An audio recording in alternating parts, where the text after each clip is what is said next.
Now it's time for another Board Game Brawl preview with Nick Minahan, sponsored by BoardGameBliss.com. Hey folks, today we're going to take a look at a game that is currently seeking funding on Kickstarter. That game is called Night Clan, and it's from Gamephilia. Now, if you like what you see throughout the rest of this preview video, I'm going to encourage you to go to the official Kickstarter project page. You can do that by following the link in the top corner of your screen, as well as down in the description section underneath this video. Those links will take you to the page. You can find out more information and hopefully consider backing the project.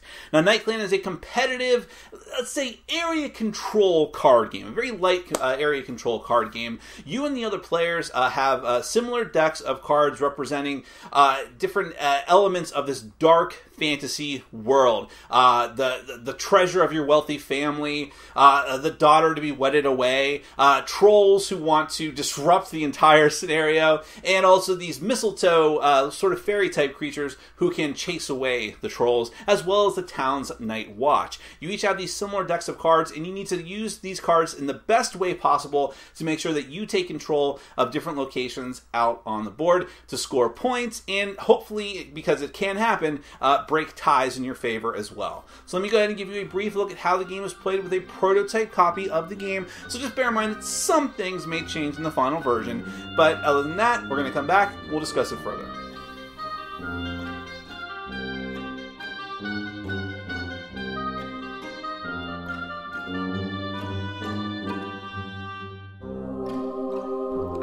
Night Clan is a competitive card game with light area control elements for 2 to 4 players. The goal of the game is to have the most points at the end, which occurs when no player has any cards left in hand. You'll gain points by playing your daughter and riches cards to locations while also trying to gain control of the location for more points, but you'll need to protect them from trolls with your mistletoe and night's watch cards. To set up the game, everyone will take an identical deck of 13 cards in their color, shuffle them, and then draw 3. Then you'll set up the locations based on the number of players. With 2 players, you'll only use 4 locations. With 3 players, you'll use 6 locations. And with 4 players, you'll use 8 locations. Note the numbers on the locations, indicating their card capacity. You can never have more cards at that location than that number. Choose someone to go first, and turns will go in clockwise order. On your turn, you must play 2 of the 3 cards that you have in hand. Do this by either playing each card to a different location or both cards to the same location. You must be mindful that you don't surpass the capacity of the location. Some cards are played face up and some cards are played face down. After that, you'll draw 2 cards from your deck to bring you back up to 3, and then the next player goes. Let's take a look at the cards. Every color has 7 daughters, 2 riches, 2 night watches, 1 mistletoe, and 1 troll. Daughter cards are played face up and count for 1 point for their owner during scoring, if they're not eliminated. Riches cards are played face down and count for 2 points for their owner for scoring, if they're not eliminated. Troll cards are played face down, and during scoring, when flipped up, they will discard every card at their location, including themselves. The only way to protect against trolls is by playing an equal or greater amount of mistletoe cards to the same location, in which case nothing gets discarded. These are also played face down, and if they do indeed surpass the trolls, every card at the location counts its points for its owner, including the mistletoe, which is 1 point, and the trolls, which are negative 2 points. Lastly, the night watch is played face up, and it's worth negative 1 point for its owner during scoring if it's not eliminated.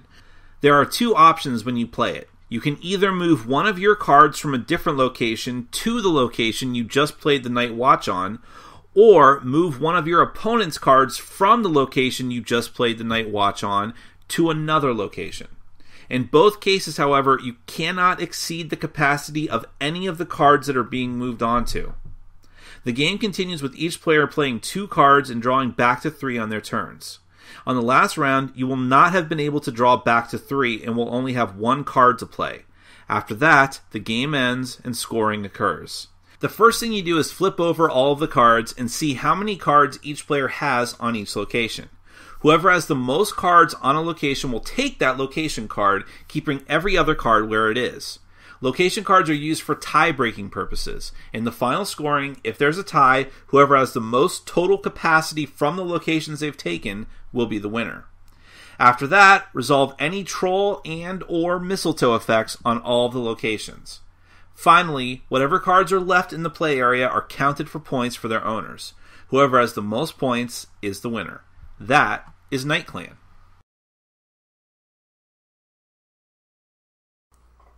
Well, the most striking thing that Night Clan has going for it right off the get-go is its art style, which is, an anime manga style of artwork, but very dark and gothic looking, and therefore much more distinct than a lot of other games that use that broad anime category of artwork. So that stands out to you. And also it's the fact that while it is a small card game, it's very simple to learn, very simple to set up, and very fast to play and to get going. There is a deceptive amount of strategy here because it's not just about, I'm putting out these cards, getting points. It's area control, but in a simplified way that doesn't bog the game down. It's not incredibly complex or heavy, but there is a lot of decision-making here because the big key to it is putting those cards face up and face down. Now, I should say there is a game variant where you can just play everything face up, but when cards are played face down, then you're like, well, wait a second. Is that a riches card that they put there in hopes of getting points for it later? Are they trying to fake me out and it's actually a troll card and they want me to try and move it away with a Night's Watch? Or make me waste my mistletoe cards here in order to defend it because I've already got cards here that I want to score for later. There's a lot of bluffing that you can do in this game with your cards. But ultimately what it comes down to is how much are you willing to risk in one location because it's a trade-off. Even if you can say, protect the location from a troll that's going to discard maybe your daughters or your riches cards that you put there, well, that means everything stays there. And trolls are worth -2 points. And mistletoe cards are only worth 1 point, so at a certain point you're having diminishing returns. How much are you willing to fight for that? And because point totals in this game can stay relatively low, that means that taking a location can be very important for the case of a tiebreaker, which can happen. So it's not going to happen every time, but it can happen. So that's another thing you have to consider. Well, all things being equal at the beginning of the game, maybe I want to go for this location because it's got a higher capacity and that could count for the end. But everyone else might have the same idea. So it's about, okay, how best do I use my very limited set of resources? And everyone's only got 13 cards, so the game flies by very quickly, but within that time frame, you got a lot to decide. So that mixed with the tone of the artwork makes what would be a very simple card game elevate above its station a bit. So if any of that sounds like it appeals to you, if you're into light area control, or even I would call this a little bit of the trick-taking feel to it, although not strictly that, then definitely check out this game. It is on Kickstarter right now. You can follow the link in the top corner of your screen, as well as down in the description section underneath this video. Go to the page, find out more information than I could possibly tell you here, and hopefully consider backing the project. That is Night Clan from Gamephilia. Thank you so much for watching and for supporting our sponsors, as always. Take care. Thanks for watching. Follow us on Facebook, Twitter, and Patreon. And make sure to check out our sponsor, Board Game Bliss, where you can find an amazing selection of games from around the world. BoardGameBliss.com. Thanks for your support.